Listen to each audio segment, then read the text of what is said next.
Welcome back for another glorious tale of one of the monsters that currently resides at Burial Chamber Haunted House Complex. Today, we'll be telling you about the monster that inhabits our playground.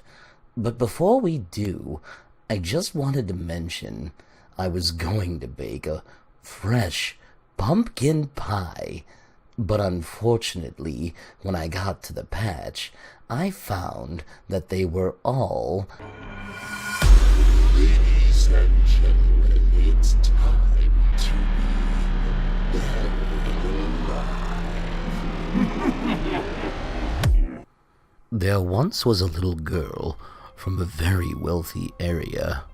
Her name was Q.T. Pie.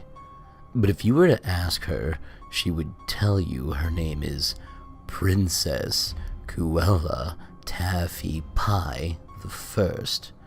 And boy, did she act like a princess. The help did the best they could to avoid her and let her have her way, should they cross paths. The girl had her father wrapped around her finger, and he had never assumed her to be the culprit in any of her tantrum sessions. The house had gone through several butlers, more than a few housekeepers, and the lion's share of the nannies available within the city limits. The last nanny that QT Pie had was very diligent, and was able to keep Her Majesty very well. But even the very best at a job can eventually wear thin and succumb to basic human needs.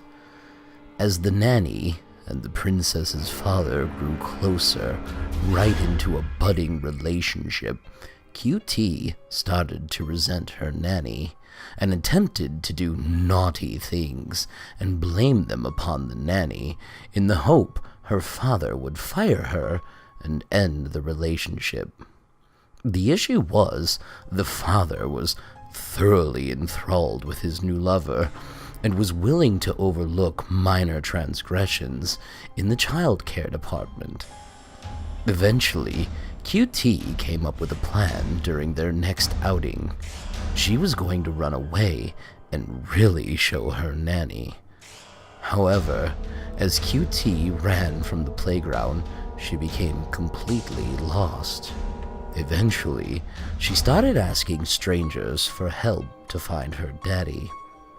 She knew her daddy was very wealthy, and everyone should know who he was and where to find him, just like they do at home.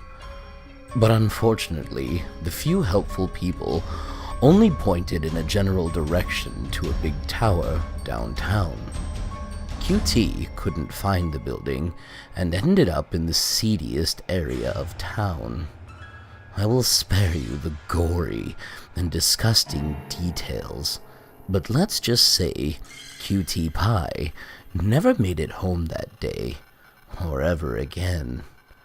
The last two things QT Pie could remember was needing to find her daddy and how much she hated her nanny.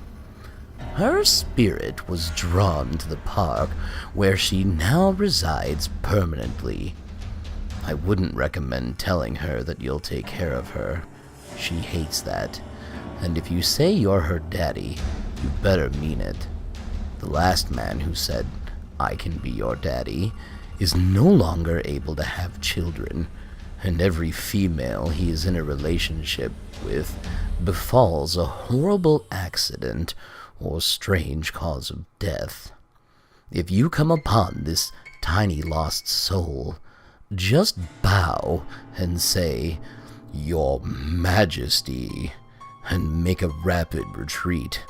I assure you, it's in your best interest from this little monster who has been spoiled rotten.